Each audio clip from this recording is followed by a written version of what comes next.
పెళ్ళైనా పండగైనా వేడుక ఏదైనా పట్టుచీరల ప్రత్యేక వేదిక వారాహి సిల్క్స్.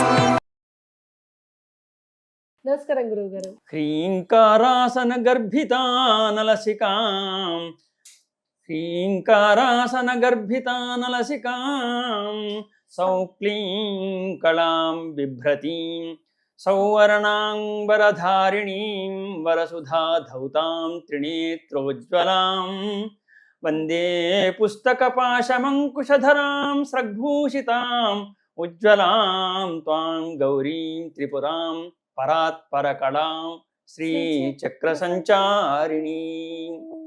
గురువు గారు, రోడ్డు మీద చాలా మంది దిష్టి తీసుకొని నిమ్మకాయలు ఎండుమిరపకాయలు 4 రోడ్ల కూడలి మధ్యలో పెడుతూ ఉంటారు. తెలుసో తెలియక బండ్ల మీద వెళ్తున్నప్పుడో ఆటోలో వెళ్తున్నప్పుడో లేదా నడుస్తూ ఏ పొరపాటుగానో దాటుతాం మనం. అట్లా ఎన్ని దాటామో ఏమో తెలియదు. దాని వల్ల వచ్చే నష్టాలు ఏంటి, పరిహారం ఏంటి? ఎవరైతే అవి పెట్టుకుంటారో అవి వాళ్ళ వెంబడే ఉంటాయి, కానీ దానిలో పోయే వాళ్ళ వెంబడి రావమ్మా. ఎందుకంటే కర్మ ఎప్పుడు కూడా వాణ్ణే వెంబడిస్తుంది. అవశ్యం అనుభోక్తవ్యం కృతకర్మ శుభాశుభం. తన పీడ ఇంకోని మీద పోవాలంటే అది పోదు. రాసిన రాత పరమాత్మ రాసి ఉంటాడు. ఇంకోని మీద అంటే చూడండి, వాని పీడ పోవాలని చెప్పి గుమ్మడికాయ దింపి అక్కడ పడేయడము, లేదు నిమ్మకాయలు దింపి మిరపకాయలు దింపి పాడేయడము, అంత మాత్రంతో వాళ్ళ చెడు వీడికి అంటుతుంది అనేది అది సరి అయింది కాదు. ఎందుకు మన మీద ఉన్న దిష్టి పోతుంది తప్ప అది పక్క వాళ్ళకైతే పక్క వాళ్లకు పోదు. ఎందుకు పోదు అంటే వీళ్ళ కర్మ సిద్ధాంతం పట్టుకొని ఉంటుంది. ఇప్పుడు వాళ్ళకి తెలియని వాళ్ళ వెంబడి ఎట్లా వస్తుంది అది? వీళ్ళు వేమరిపాటు వీళ్ళు వెళ్ళిపోతూ ఉన్నారు. అథవా ఒకవేళ వాళ్ళు పొరపాట్ల దాటిండ్రు అనుకోండి, ఇంటికి పోయినాక మళ్ళీ వీళ్ళు మంచి శుచి శుభ్రత అంటే స్నానం చేసి మంచి అధికపాల స్నానం చేసేసి మంచి ఇంట్లో ఉండేటువంటి కులదేవతకు మంచిగా దండం పెట్టుకోవాలి. కులదేవత అంటే చెప్తున్నాం, తల్లిదండ్రులే చాలా గొప్పనండి మిగతా వాళ్ళకంటే. ఇప్పుడు నువ్వు చెడు ఏవైనా దిష్టి దాటినా ఇంకేవి దాటినా ఏవన్నా పోయినా కానీ ఇంటికి పోయినాక తల్లితోనే చెప్పుకుంటాం, ఇట్లా నేను అయింది అంటే ఆమె మళ్ళీ దిష్టి తీసేస్తుంది. ఆమె అంటే తల్లి ప్రేమ ఎంత గొప్పది. అందుకే చూడండి, ఇక్కడ భోజనం మాతా సమం నాస్తి శరీర పోషణం. తల్లి పోషించినట్టు ఎవరు పోషించారండి? భార్య సమం నాస్తి శరీర తోషణం. భార్య సంతోష పెట్టినట్టు ఎవరు సంతోషం. చింత సమం నాస్తి శరీర శోషణం. చింత నష్టపరిచినట్టు ఏది నష్టపరచదు. విద్యా సమం నాస్తి శరీర భూషణం. విద్య భూషించినట్టు ఇంకా ఏది భూషించదు. అంటే ఈ చెడు పోవాలి అంటే ఇంటికి పోయి పెద్దవాళ్ళకి నమస్కారం చేయాలి. అప్పుడు ఆ చెడంతా పోతుంది. ఇంకా అనుమానం ఉంటే వాళ్ళ ఇంట్లో ఉంటే మంచి దేవునికి లేదు మళ్ళీ కాళ్ళు చేలు కడుక్కొని పోయి దైవ దర్శనం చేసుకుంటే అన్ని పరిహారం అవుతుంది.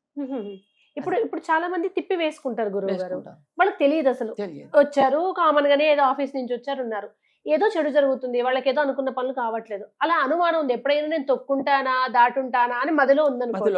వాళ్ళు చేయాల్సిన ప్రాయశ్చిత్తం. కానీ ఆ అనుమానం ఉంటుంది కాబట్టి అనుమానం పోయేటట్టు వాళ్ళు ఇంటికి పోయినాక, ఇప్పుడు ఎందుకంటే డ్యూటీలో అయితే కుదరదు కదండి, మళ్ళీ ఇంటికి వెళ్ళిపోయినాక సహజంగా కూడా యూత్లో వాటిల్లో కూడా వాళ్ళు ఇంటికి రాగానే చక్కగా స్నానం చేస్తారు. స్నానం చేసేసి వాళ్ళు ఏదైనా కానీ కొంచెం ఒక అరగంటనో గంటనో నిమిషం పాటు పోయి దేవునికి దండం పెట్టి వాళ్ళు తినే పదార్థం తింటారు. అది చాలు. ఆ భగవంతుణ్ణి స్మరిస్తే ఏవైతే తొక్కుళ్ళు కానీ అవన్నీ ఉన్నాయో అవన్నీ కూడా పోతాయి. అది నా నమ్మకమే కాదు, జనాల నమ్మకం కూడా. అంటే మనం ఏవి చెయ్యంది భగవంతుడే చేస్తాడు. ఎందుకంటే అది టాప్ మోస్ట్. తదేవ లగ్నం సుదినం తదేవ తారాబలం చంద్రబలం తదేవ విద్యాబలం దైవబలం తదేవ లక్ష్మీపతే తేంఘ్రియుగం స్మరామి అన్నాడు. అంటే మనం ఎంత ప్రయత్నించినప్పటికీ ఆ బలం రాదు.